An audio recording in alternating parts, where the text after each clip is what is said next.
Well, awesome. Welcome everybody to today's webinar on integrating marketing channels to guide customers on journeys with our amazing guest host, Chris Foster. Chris is VP New Business at Modern Postcard, a national direct marketing company that services businesses of all sizes and in all markets. He is passionate about helping any size business craft marketing and branding strategies better to engage their audience. In addition to leading the creation and execution of new business strategies at Modern, he continues to teach brand strategy at UC San Diego Extension since 2009. Chris is a contributing author to Target Market Magazine and Nonprofit Pro. He has hosted webinars and presented at numerous professional conferences nationally. Welcome, Chris. We are so happy to have you here again. Thanks so much. I'm thrilled to be a part of it, and thanks for including me. And welcome in everyone. Welcome to the third of 3 parts for the marketing webinar series for the summertime as we close out, this last arc of summer heading into August. I'm going to share my screen, and then afterwards I'm going to turn on my presentation so you can see it in presentation mode. Here we go. Excellent. Okay, everybody's come to the right place. Welcome to Integrating Marketing Channels. I'm going to turn my video off while I do the presentation. I find the bandwidth's a little bit easier on the system when I do that. But then when we finish up the webinar and the content, I will come back on video to answer any questions that you might have. All right, so I will see you all on the flip side. And here we go, Integrating Marketing Channels. Welcome in everyone. I am Chris Foster, that is correct, VP of New Business Development at Modern Postcard, also an instructor. You can reach me anytime with any questions at cfoster@modernpostcard.com. And in conjunction with Melissa, Lars, Alyssa, and the team at Green Rope, I really appreciate being a part of this. This has been the third of a 3-part series. And like she said, a part of my professional worldview is to help where I can. So hopefully this webinar is going to be of value to you, and you can take some of the lessons and apply it to the business you're in right now. There is a free offer. I will send this off to Melissa and the team, and they can share it all with you. This is a free ebook about how print marketing lights up your customers' brains for more sales. It's true. Absolutely true. We have an entire webinar and ebook on this. There is a different engagement with print in the brain and why the brain responds to print differently than it does to digital. Both are important, all are important. But this ebook goes into the details about that. So that's a free ebook. We give it to everybody who is showing up here, and the friendly folks at Green Rope will be passing it on as their follow-ups.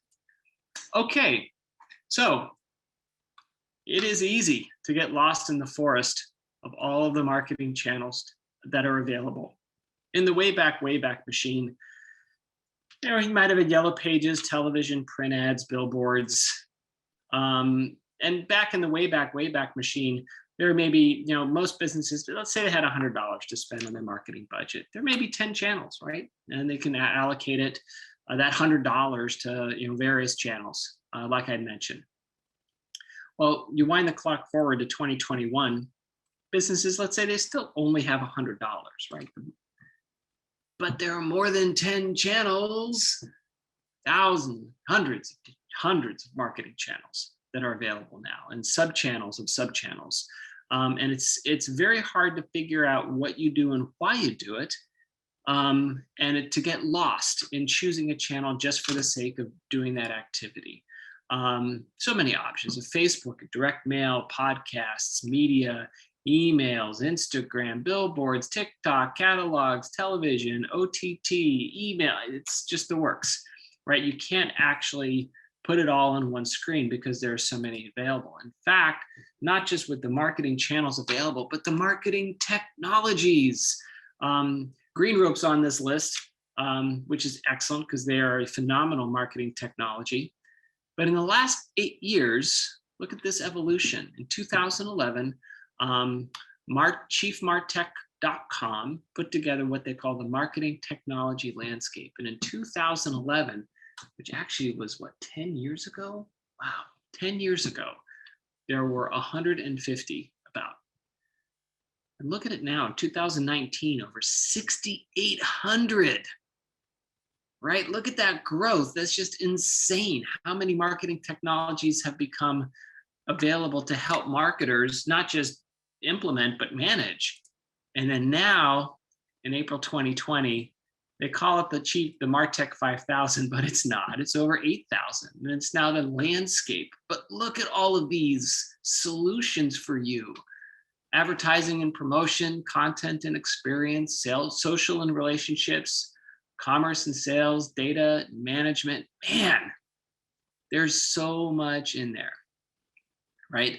And it's just a lot to handle. And in terms of websites, perhaps nothing in the whole of cognitive history has grown as fast as the number of websites. From one website in 1991 to over 2 billion, right? So many sites have delivered, have come on into the world, right? You think of a world before YouTube. There was actually in 2005, there was a world before YouTube. There's a world before Facebook. But it's part of our, not only our normal life, but from a marketing perspective, it's just part of the how you eat and breathe on a daily basis. So many websites. There's an estimated 819 billion hours of content on YouTube. Almost 300 hours of content is uploaded every single minute. It's a lot of content. And we'll never read all the online content ever. It's not possible. Plus, we'll also be too distracted. And in fact, how does this play out? Well, they just did a goldfish study a while ago, and I think this might be something that everyone's familiar with. But a recent study found that the average human attention span has fallen from 12 seconds in 2000, around the time smartphones hit the scene, to 8 seconds today. In comparison, scientists believe that the goldfish has an attention span of 9 seconds. Rats, goldfish wins. Besides being an interesting anecdote, what's the application to business? Well, an office worker on average will check their email inbox 30 times an hour. Average user picks up their phone more than 1,500 times a week, about 3 hours a day. Average web page users will read at most maybe 28% of the words on an average visit. An average page lasts less than a minute, and users often read web pages in about 10 to 20 seconds, right? It's really quick in terms of how fast you have to engage those folks. And not only that, you as marketing, as business professional, you can't learn it all. It's impossible to try to keep up with all the new marketing channels that have come online. It's just, and it'd be a fool's errand, because as you start studying the marketing channels and the technologies coming on board, there are more that are coming on board now. So there is an emerging marketing skill that's been happening over the last X number of years, and I think will continue to happen and evolve and change. One skill is choosing the best channel for each job. We're going to talk about that because not all marketing channels can do it all. You're going to ask your marketing channel to do a very specific job, and how that job integrates with the channel, with another channel, and that other channel's job is really the key to figuring out how you layer in and maintain consistency, variety, and frequency.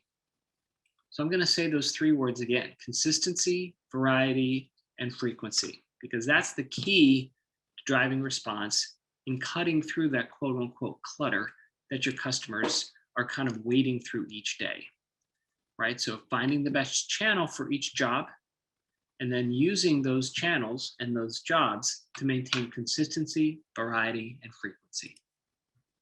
Now, the customer journey is still the same, and there are lots of different ways that people talk about customer journey. One is to create awareness, right? That's the first step. They have to be aware of who you are. After that, you need to generate interest, so they want to learn a little bit more. Then you have to educate for consideration, right? Should I do this, or should I do something else? Should I do this with a direct competitor, or should I do something else, which is a completely different thing, as another option?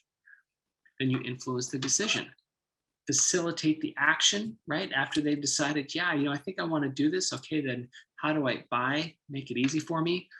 And then afterwards, you want to retain loyalty to your brand or your product. And then the pinnacle is to inspire advocacy, so that you talk about that with your friends in your network, and share with them their love of the brand, because even now those purchases are made and influenced by reviews and still testimonials or a quote unquote digital word of mouth. Now, this customer journey is actually the same exact journey if you're buying Snickers in Vons or if you're buying an automobile. It just takes a little bit longer, right? You're probably aware of Snickers, right? They've already created awareness with all their ads, and hopefully they've generated interest and they've said, okay, I'm going to tell you that, Snickers is all about satisfying your hunger. And then they don't have to do much education, but that's actually how they do it. To influence the decision, they put it right at the checkout. Facilitate the action, they make it pretty inexpensive to buy, right? Or they do some type of sale, right? Those are just all the small little things that all brands do to try to move a customer through that journey. And so the job is not only figuring out the channel to use, but how that channel fits into the customer journey and what it leads into next. So this is a funny example, I know, but just bear with me, hang with me on this. All right, so this is an infomercial, and a lot of people dog infomercials and BRTV, but I'm telling you, these folks understand the customer journey. They get it. And they go through the entirety of the customer journey in just 2 minutes, right? Or less than 2 minutes. So we're going to play this. We got 2 minutes. We're going to play this, and I'm going to interject which parts of the customer journey they're talking about. All right, so let me pull this guy up. Here we go. All right, it's actually pretty funny, but this is, I think, a perfect example. So truly, just hang with me. There's a purpose behind this. Hi, it's Vince with ShamWow. You'll be saying wow every time you use this towel. Okay, so we just created awareness. I'm ShamWow, but also he's starting to get into why you should think about this, because he's getting into the frame of reference. It's like a chamois, it's like a towel, it's like a sponge. Okay, so already now he's told you in 7 seconds what the product is. It's ShamWow, but then he's given you a frame of reference for this product. It's like a chamois, it's like a towel, it's like a sponge. Okay, so now I know how to think about this. Regular towel doesn't work wet. This works wet or dry. This is for the house, the car, the boat. Here's how you use it. The RV. ShamWow holds 12 times its weight in liquid. Throws in a little bit of stats. Right now, what he's doing, he's already now made you aware, and he's moving in the generate interest mode. You want to be interested in this thing. So he's made you aware, provided a frame of reference for what the product is, easy for me to compare it with things I already have, how I can possibly use this. That was in about 11 seconds. And now he's trying to generate interest beyond just wiping things down by adding some of this other type of more detailed, illustrative example of what the thing can do. Look at this. It just does the work. Why do you want to work twice as hard? Doesn't trip. Doesn't make a mess. You bring it out, you wash it in the washing machine. Made in Germany. You know the Germans always make good stuff. Here's some cola. He's already now set up an objection, right, and knocked that objection down. Once you bring it out, you're like, oh my gosh, this is nasty. Do I have to throw it away? No, you don't throw it away. You throw it right into the washing machine so you can reuse that. Wine, coffee, cola, head stains. Not only is the damage going to be on top, there's your mildew. That is going to smell. Look at this. Put on the spill, turn it over without even putting any pressure. 50% of the cola right there. You follow me, camera guy? He's now broken down objection number 2, because it says, oh, I'm going to use this only for my surface areas. Clean it up like a paper towel. No, you can also use it on carpet. Other 50%, the color starts to come up.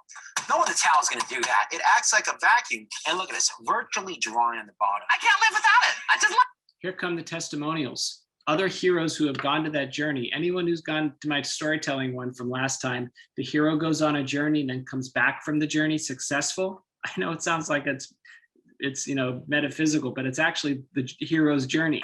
And these are the heroes that have returned, and this is their testimonial. Love it. Oh my gosh, I don't even buy paper towels anymore. If you're gonna wash your cars or any kind of vehicle, you'd be out of your mind not to own one of these. All I can say is, Sham, wow.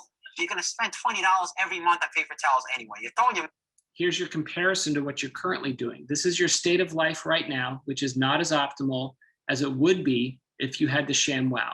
So here's your life, but I'm presenting you a world where your life is better with ShamWow. because right now you're spending money on paper towels. Money away. The mini ShamWows are for everything, for everyday use. This lasts 10 years. This lasts a week. I don't know, it sells itself. The ShamWow sells for 19.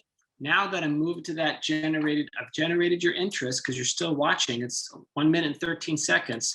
And now I need to show you how I can facilitate the action.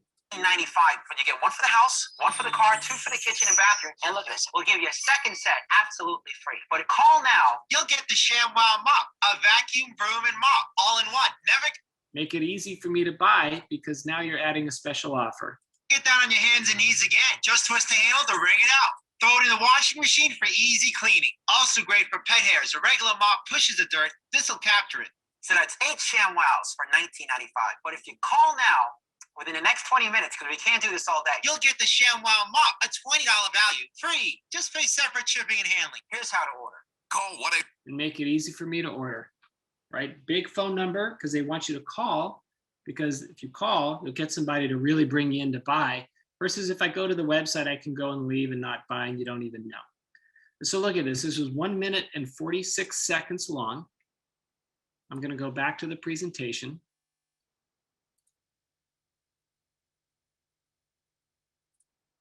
And a lot of people kind of knock this form of advertising, but look at that. They created awareness, they generated interest, they educated you to consider this versus something else. They influence your decision to buy, they facilitated the action, and hopefully after you buy, you remain loyal, and maybe you're going to be one of those people in front of the RVs as a testimonial, right? It's brilliant, right? Say what you say about infomercials, they pack the entire customer journey into that one channel. And that's the thing.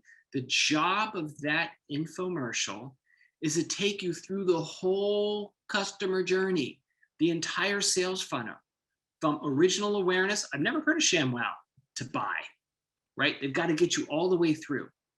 Oftentimes a channel will only do one thing, and we'll have an example of that. But this channel tries to do it all, take you all the way through, and they do a great job of it. But it's a really good illustration of the customer journey and how this plays out. Same thing happens when you buy a car. It might take 6 or 8 months first because you're aware of a car, you see it driving on the road, you look at the ads, you kind of poke around, you go into the showroom, you talk to somebody, you compare that car versus something like it in the space, or you compare that car versus maybe not having a car. Maybe I don't need a car. Maybe I can get away with doing Uber or a Vespa, right? Those are all the comparisons that you make. But in the end, you go through the same process. And the job of marketers and business folks is to, it's a puzzle to assemble the channels, and you want to create a coherent picture so you understand which channels are applied to which parts of the customer journey. So this is a really good example of the complexities that everybody's dealing with. This is Moz Local, and they were kind of showing the differences between different channels. And on the left-hand side is how much time it takes to deploy. And on the right-hand side is how much money it takes. So it's a brilliant example of how you say, what's your cost, right? There's always a cost. It's either time or money to work on these channels. Link building, for example, which is down kind of the middle third or the bottom third on the left-hand side, doesn't take, it takes time, but is pretty inexpensive. And underneath that is blogging. Blogging takes time, but it's like the least expensive to do, but it just takes time. Launching a Facebook page or building a Facebook page or knocking something out on Twitter, it doesn't cost anything, but it just takes time a bit. But all the way down to mobile apps, which take a lot of money, but maybe not a lot of time. And this is just these little digital channels, but look at how many there are. There are so many channels. And so instead of getting overwhelmed, thinking about the job that each one of these does helps you figure out why and where you might want to use it. And different channels have different strengths, right? Just like people. Folks say that ballerinas or ballet dancers, men or women, are pound for pound the strongest people on earth. After raising a couple of ballet dancers and being in that community, I would believe that statement. But the guy on the right-hand side is extremely powerful too. They're just different strengths, right? Channels are the same. Some channels do some things really, really well and do things really, really poorly. So let's talk about kind of these big macro strengths. And then, there are certain strengths within each channel, which we could spend an entire webinar on and in granular detail. We're not going to do that today, but what we are going to do is talk generally about the big strengths. So the big strengths of digital marketing is that it's inexpensive to deploy. It's targeted to devices. You can easily link to websites and other content. There are thousands of platforms and support and channels available. It's flexible and rapid changing. It's measurable and it's automated. So beautiful things about, even something like Green Rope. In Green Rope, you can take some time to put an automated journey through the Green Rope journey. You have to write the emails and you have to plan the journey and you have to set up the rule set. But once you've done it, you launch it and it's automated, the touches go out and it's measurable in each stage of the customer journey, in each stage of the journey mapping through Green Rope. So that's a brilliant thing about digital marketing, also about Green Rope journeys too, they're fabulous. But the idea of putting these together and then launching them and having them deploy and get the metrics, that's a great strength of digital marketing. There are great strengths of print and direct mail marketing too, right? It's tactile and it's engaging. It's persistent. It has a long shelf life. It's personalized. It can be visually stimulating and interactive. It's targeted to people, not devices, because it goes to the household address. It's measurable and it typically gets higher response rates too. So here's kind of a way in which some of these channels can work together within a customer journey, right? So there's print and then there's digital and kind of device agnostic, and also too just kind of the idea of not just device agnostic, but channel agnostic too, because you can do a whole lot of different kinds of digital marketing. And again, if there's an entire webinar only on digital marketing, I would believe it because there's so much to it. But for example, awareness. Print magazines, direct mail, billboards, these are ways to create awareness in the print side. Whereas with digital, programmatic, banner ads, Facebook, Instagram, YouTube pre-rolls, these are all things that you're aware of a brand. Some of the big Facebook video ads like Poo Pourri or the Squatty Potty or even the Dollar Shave Club, those all came through as making you aware through those channels. Otherwise, you would never have heard of them before. And then you move into interest and engagement. Direct mail is great for that. On the digital side, your interest and engagement can be facilitated by Facebook ads and YouTube pre-roll, and you can generate interest, but the real destination of all of those marketing channels is a website, whether it's a specific landing page for that campaign or your company website. And eventually everybody's going to go to your company website to assess your credibility and to make sure that you are who you say you are before they purchase. So the website really is that final destination on the digital side that cuts across all the channels. Education, you can have white papers, some printed ebooks, or postcard retargeting, direct mail retargeting as well. And then the digital retargeting happens after someone visits your website. It's such a powerful way to re-engage folks. And because they're already aware of you, the job of the digital retargeting is different, right? They don't have to make you aware. They just have to educate you so that you start considering them versus a direct competitor or considering them versus an alternative. And then finally is conversion and purchase, either the website or a storefront. And then afterwards, advocacy, right? Ride-alongs are a wonderful way to do this. If you sell a product, like a product that you ship, always make sure you have a ride-along on the inside of that box, right? A beautiful print or a thank you card or a thank you note or some type of letter, some type of touch, more than just an invoice, right? More than just a receipt that someone gets. Have some kind of personal touch, thanking them for the business and telling them a little bit more about you, and they can be an advocate for you.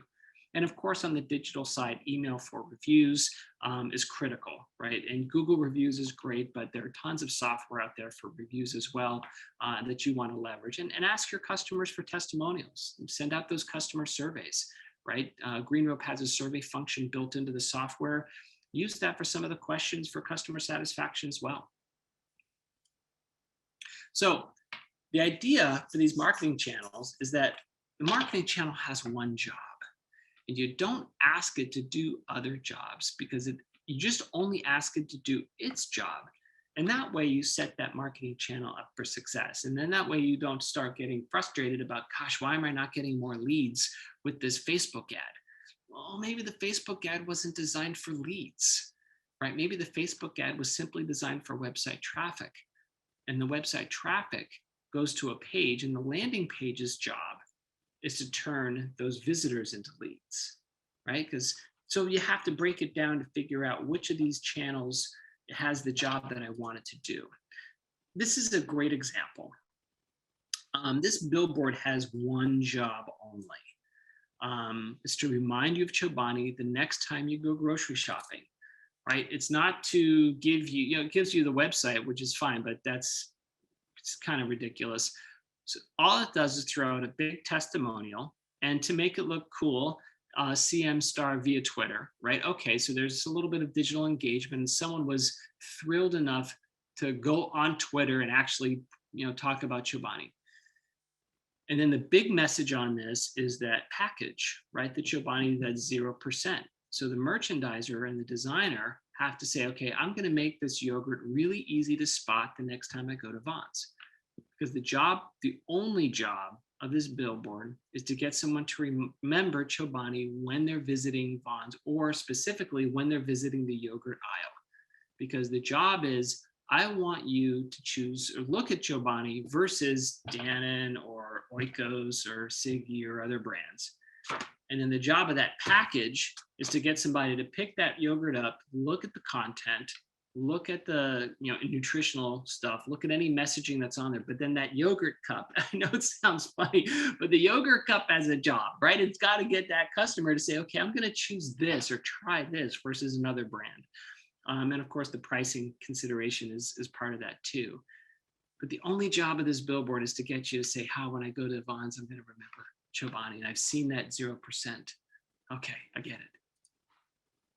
So digital has a job, and digital's job is to be ephemeral, or I call it conveniently evergreen, right? So I get a lot of emails, right? And that's fine, no problem. Old Navy's gonna send me an email a day. Old Navy, in fact, is not only a day, sometimes they send me 2 emails a day, but you can see this. I got an Old Navy email on August 1st. We've got an Old Navy email on August 2nd. We've got one on the 3rd. We've got one on the 3rd. I've got one on the 3rd. I've got a lot of emails from Old Navy. That's fine. I'm not gonna click on every single one, and they know that. What they're counting on is for me to click on it when I want to click on it, and they're always there. But it's ephemeral in that it comes and it goes, right? They are one scroll away from being gone and obliterated out of my mind forever, because I'm never going to see it. I guarantee you guys have an email or a Gmail account that you get solicitations from. As soon as you scroll up, what happened 2 weeks ago or a week ago or a day ago below the fold, you don't go back. Right? I know you don't. I don't. You don't scroll back down. I wonder what happened 3 days ago. Did I get any unsolicited commercial emails? Right? Or I subscribe to stuff, right? Do you remember what you subscribe to? Not always. So it's ephemeral. It goes away. And you scroll away from it. Or digital is conveniently evergreen, meaning it's a blog post, or meaning it's an on-demand webinar, or maybe it's a white paper or an ebook, or something that's always there, and you're reminded of that, and you can go back and search for it. In fact, oftentimes when people search for especially a business solution or some type of thing, the first thing that comes up is not necessarily a website per se beyond the paid ads, but is instead a blog post, right? So if you type in something like direct marketing solutions or best CRM software, right? The green rope might be up there as a paid ad, but they got to compete with other businesses. Maybe there's a blog post, or maybe there's a review from G2 that pushes that content up. And that is an evergreen post or an evergreen content that you can always refer to back again and again. It doesn't have to be the most recent. So the job of digital is one or the other. And its only job is to get you to click on something, right? It's about clicking to get somewhere. That's its only job. The download, share, buy, go, doesn't matter. It's a click. Right. And so I think that's an important thing when you think about the digital channels that you're deploying is what job is that? And what is the expectation of the click once they hit that button? Okay. And we know it's easy to get lost in the weeds of the digital communication landscape. I mentioned it before. There's just so much there, and there are new channels coming on. And there are new channels that are being, quote unquote monetize. So in the past, TikTok wasn't even a thing, but now brands are like, yeah, we need to be on TikTok. We need to figure this out. I need to know how to tell my story on TikTok and on Instagram stories and then drive them to my website. In fact, I was on a webcast yesterday with a guy, Chris Snyder from Shopify.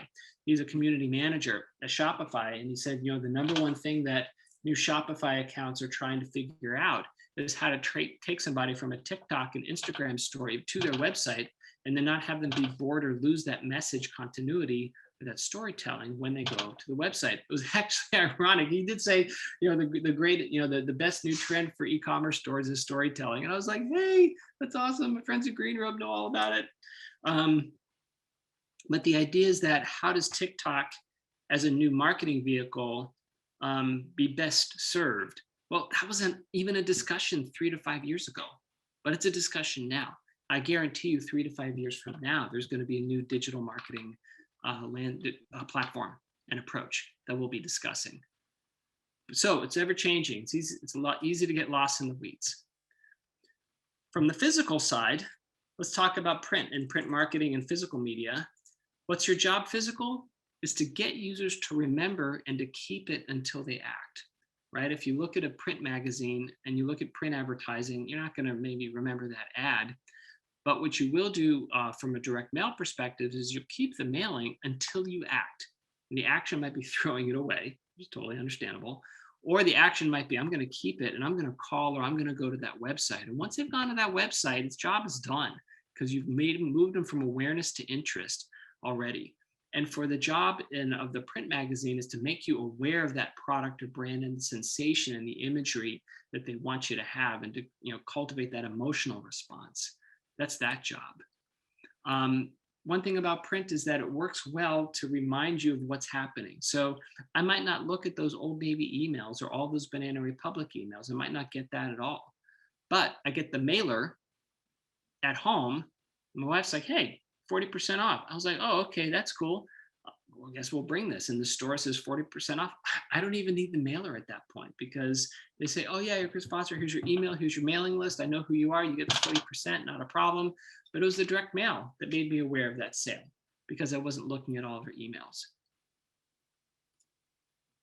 And also physical is about engaging the brain. I'm going to go into this a little bit. Again, there's a whole webinar on how print engages the brain, but let's talk about this briefly.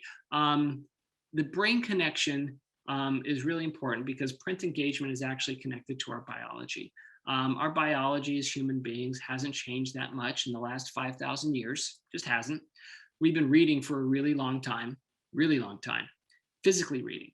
In Mesopotamia and Egypt and China, it all came around the same. And our brains have biologically been the same since the agricultural revolution, which was 1,000 generations ago, the advent of writing, which was 500 generations ago, and the interwebs only 2 generations ago. Like our brains are still 500 generations old biologically.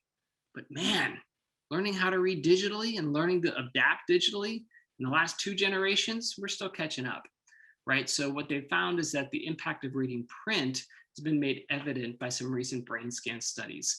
And it just shows that our brains respond to print. It involves shifting from our visual system to interpretive and memory functions and the physical act of holding something. We talked about the brain last webinar with storytelling about the cerebral cortex and the amygdala and the hippocampus and how emotion and long-term memory is that core part of the brain and so important. And what they find is that print and mail has a powerful impact on long-term memory encoding, stronger than social media and stronger than email. In addition, engagement as measured in neuroscience helps to drive that memory encoding, and the engagement from print and direct mail is stronger in social media than in email. That's because you're holding something, right? It's physical. You have it in your hand and you're doing this physical biological process of holding in something in your hand that you're connecting to your brain. And there's a neural pathway from the hand to the brain. And we want to see how long written material will be, right? If someone hands you Charles Dickens, right? Here is Great Expectations. Boom. You're like, this is a read versus like a pamphlet on, scuba.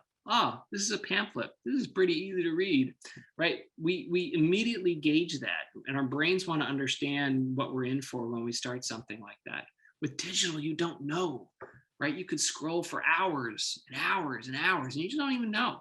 Or on a website, you have no idea how long that website landing page is until you start scrolling and you hit the bottom and link to link to link to link, it's forever. So it's just really different in terms of how it reacts to the brain. I call this my Count Rostov moment. A little social tip. One of the best books, in my opinion, to come out in the last 10 years is A Gentleman in Moscow. It's just wonderful. It's just fantastic, especially coming out of COVID. I think everyone would appreciate it. It's beautifully written. The plot is gorgeous. But the reason I mention this is that Ananon, this is the last chapter. I remember this so powerfully because it was 3 or 4 pages left. I was like, that's all I've got in this book and I'm going to be done. I'm almost done. I could see the end, right? You can do that with print. Print, you understand the length and the substance that you're reading of the content, which is harder to do in digital. And emotional responses to what we read may help determine what we remember. I remember the last chapters of Gentleman in Moscow. I definitely don't remember an email that I got 3 days ago or the Facebook scroll that I did a couple of hours ago. I don't quite remember what was on there. But when you hold something in your hand, you tend to read it, especially, and remember it, especially if it's a good story, right? They also show physically printed materials performs better than digital in 3 areas of comprehension: cognitive load, ease of understanding. Oops, hello. Oops, I'm going backwards. That's not what I want. Cognitive load, motivation, and persuasiveness, and attention, how long someone looked at content.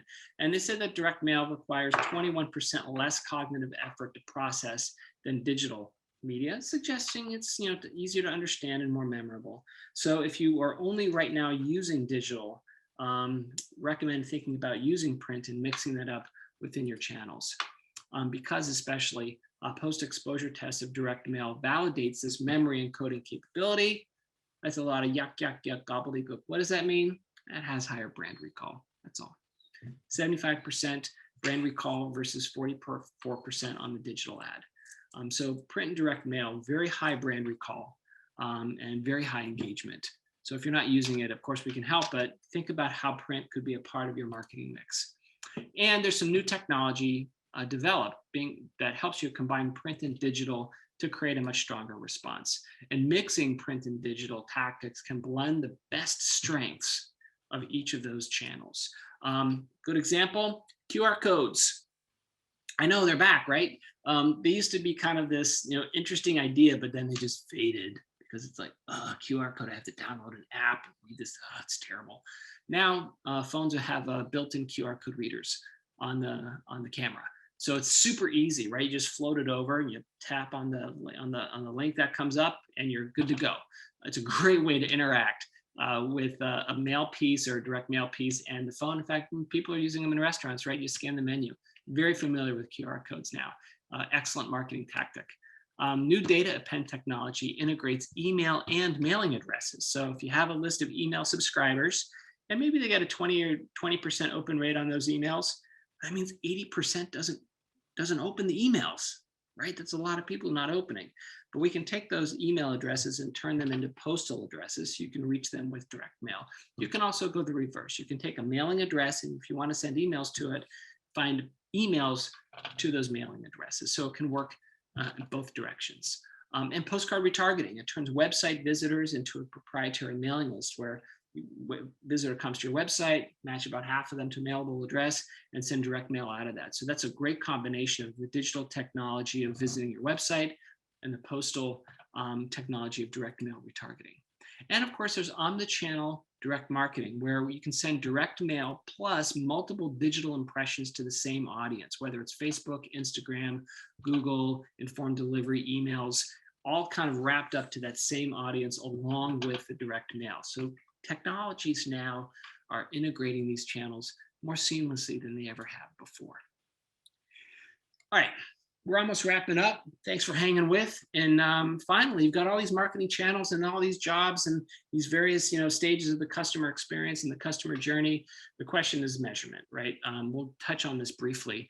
The marketing measurement dashboard could have a few items, right? You could have a handful of really important items such as leads or new customers or visits to the website or conversions on a form, right? Something like that. Or if you're a more sophisticated business and you want to, you could have a much more complex dashboard in your airplane, right? As you're trying to steer and guide the ship or the airplane or however it is. It really depends on your business, right? What level of complexity works for you? And that's all that it is, really. It's a fit. What is the most important thing for you to be thinking about and measuring? What's more important to measure? AdWords, you're looking at click-through rates, landing pages, conversions for websites, pages, time of visit, leads, orders, direct mail, matchback, phone calls, web visits, forms, emails, of course, open rate, CTRs, social media, the same. So you're measuring all these things. The question is, what is the most important metric to get through? So I'm just going to lay this on you from my perspective only. You guys will probably debate it in your team. I call it the Magnificent Seven of KPIs. Now, interesting trivia note. I know that that image is not the Magnificent Seven, the Western from that stars Yul Brynner and a bunch of others, but the Magnificent Seven, the Western, was actually derivative of Kurosawa's The Seven Samurai. Anyway, so that's why the Seven Samurai image is there, even though I call it the Magnificent Seven. The Magnificent Seven of KPIs, I believe, are the Net Promoter Score, right? So you figure out who are the folks who have 0 or 10 on a scale of likely to recommend you to a friend or colleague. And the Net Promoter Score is that net after you throw away all the folks that were in a 2 to an 8, right? You only want your heavy detractors or heavy advocates. Your net profit, the top line revenue, new customers, that cost per acquisition, which helps you understand your marketing spend, the lifetime value, which really helps you understand your your marketing spend, because your marketing spend should be determined on the lifetime value versus that cost per acquisition, because the lifetime value, not just the responses to the campaign that you want to measure. And lastly, the growth of the house file. How many leads and how many customers are you growing? Anyway, everyone's going to have different, that's my Magnificent Seven of KPIs. And as you start thinking about layering in your channels, I would think that the more important numbers of those are how many leads are coming through, the growth of the house file, how many new customers are coming through, and then of course what that cost is to acquire those new customers. So you guys hung with me. It's 1:44. You did it. The big 4 takeaways, the fantastic 4 takeaways. Focus on the job of a channel. Plan that job within the customer journey. Measure the totality of your efforts. Focus on consistency, variety, and frequency. Okay. Quick note about Modern Postcard, where I'm from. Direct marketing services to businesses of all sizes and types. We do direct mail. We do direct mail plus digital. We do direct mail retargeting, and of course, print products too. Some of the things we just talked about, integrating digital and print. This is Modern IO direct mail retargeting. We can automatically send postcards to your lost website visitors. No minimums, no contracts, or no setup fees. You control the daily budget, and it's proven to have high response rates and a positive return on ad spend. Our Modern Max integrated direct marketing. We take direct mail and we apply social match on Facebook and Instagram. We track the mailing. We send emails via informed delivery. We do the call tracking, the online Google follow-up, the online social media ads, as well as matching those leads and those addresses back to the website. 8 to 16 touches per month.